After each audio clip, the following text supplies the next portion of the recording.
Shalom, good evening. This is TV7 Israel News broadcasting to you from Jerusalem. And in today's top stories, Israeli Prime Minister Benjamin Netanyahu declares that the time has come for the international community to recognize and accept the fact that the Golan is and always will be part of the sovereign state of Israel. Israel announces the planned construction of some 24,000 new housing units across Jerusalem, in a move declared as a notion that the city is indeed united. Israel and the Islamist Hamas are negotiating through Egyptian mediation in terms of reaching a long-term cessation of hostilities in apparent efforts to alleviate the possibility of another Gaza war.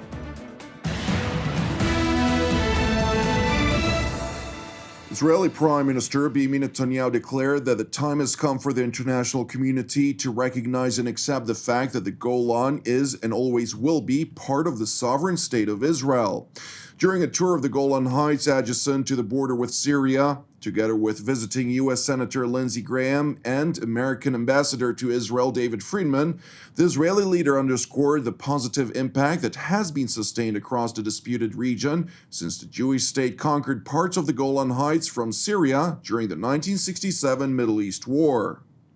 Senator, this is not your first time in the Golan Heights, but I think every time you come here, you can appreciate the strategic importance of Israel being on the Golan Heights and the fact that we're creating here new life, green life, a future, which is very different, obviously, from what existed before.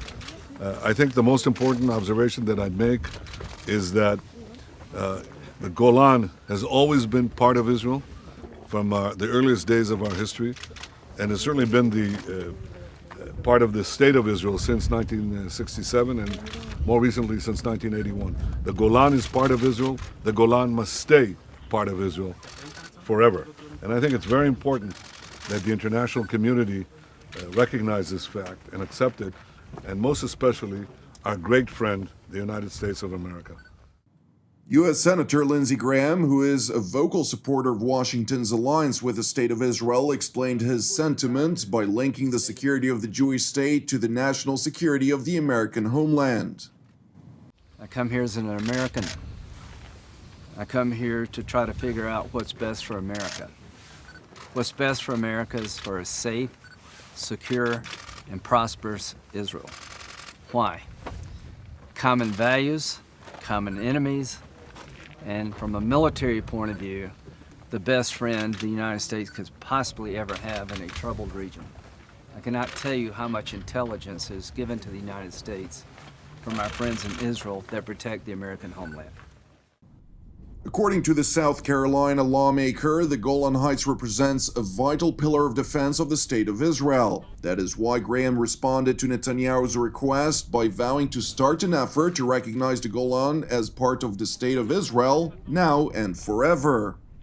So if you believe as I do, the State of Israel is a strategic partner to the United States, and its survival and its prosperity and security is relevant to American national security, you would come here, the Golan. For decades, this was one of the more peaceful parts of the border that Israel has to police. Not so much now. So I've got a simple message. I will go back to the United States Senate, working with Senator Cruz.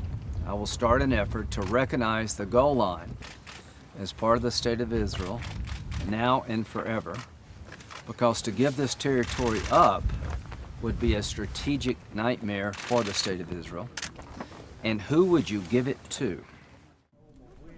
Senator Graham further revealed that he felt encouraged by the White House to advance recognition of Israel's 1981 annexation of the Golan Heights and his belief that there is bipartisan support for this important measure in the Senate.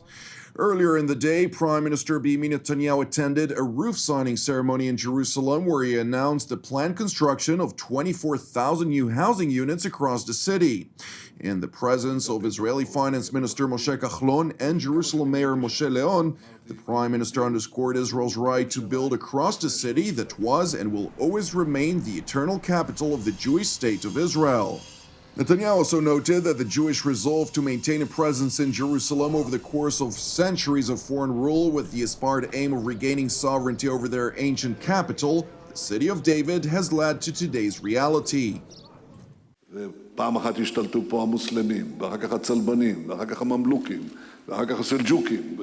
כל הזמן הזה היהודים נאחזים בציפורניים, גם בעיר, אבל בתקווה, בעיקר בתקווה, שנחזור ונבנה אותה ונפאר אותה כבירתו של העם היהודי ששב לארצו. ואנחנו בעצם מחוללים את זה כאן. אנחנו מחוללים את זה הלכה למעשה.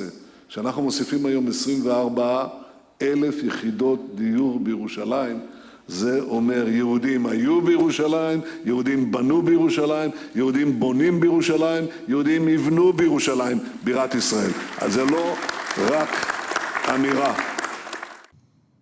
Following the press conference, an agreement was signed giving the government's green light for the construction of 24,000 housing units, including 8,000 as part of urban renewal in the city's old neighborhoods, in addition to 3 million square meters of land earmarked for construction of commercial and office space, as well as a series of new hotels to accommodate the rising number of tourists visiting the city each year.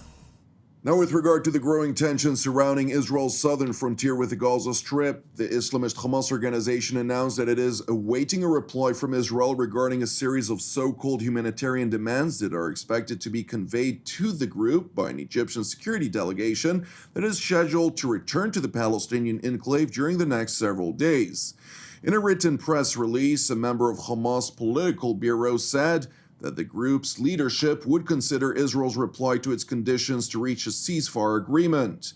According to the statement, Hamas assured the Egyptian delegation that it would hold firm to several humanitarian demands, including the immediate lifting of the Israeli siege on Gaza, expanding fishing zones off the coastal enclave, solving the electricity crisis and the public servants issue, and alleviating poverty in the impoverished territory. The internationally recognized terror group Hamas further vowed in a statement that the Palestinian people will abide by the ceasefire arrangement once Israel adheres to the Egyptian brokered understandings. While the Islamist Hamas organization, which controls the Gaza Strip, openly declares its demands from Israel, Prime Minister Benjamin Netanyahu, on the other hand, has kept his position secret to the extent that even the security cabinet in Jerusalem has not been convened on the matter and is not privy to the details. A senior official told TV7 that the Prime Minister has decided to keep the security cabinet in the dark on all issues pertaining to the Gaza Strip because of the political sensitivity attached to the matter, especially with 28 days remaining ahead of the upcoming national elections. The official explained that dealing with a terror organization, even by means of a third-party mediation, is never popular. If the details of the negotiations would be unveiled, he said, a public uproar may hinder Netanyahu's chances of re-election. The Egyptian brokered negotiations between Israel and Hamas come amid separate repeated efforts by the internationally recognized terror group to get scrapped off the European Union's blacklist, which was created in response to the 9/11 terror attacks and which included the Palestinian group since 2015. These efforts have failed, however, when the EU's General Court rejected an appeal by Hamas last week, which claimed it is a lawful political movement. Hamas argued that its listing was based on facts that were never substantiated by evidence and that it was denied the right of defense. It further accused the EU of infringing upon Hamas's right to property by freezing its funds. The court was not impressed by the arguments of the terror group, blatantly rejecting all of its claims. A statement announcing the ruling read, "In today's judgment, the General Court looks into each of the arguments made by Hamas and rejects them in their totality. Therefore, the decision to extend the freezing of Hamas funds is confirmed." It is important to know that the General Court's ruling can be appealed before the EU Court of Justice, a measure, according to a Hamas source, the Islamist group intends to pursue. Thank you for watching us. Keep praying for the peace of Israel and the peace of Jerusalem. I'm Jonathan Hassan. Have an Erev Tov, and we will see you again tomorrow at the same time.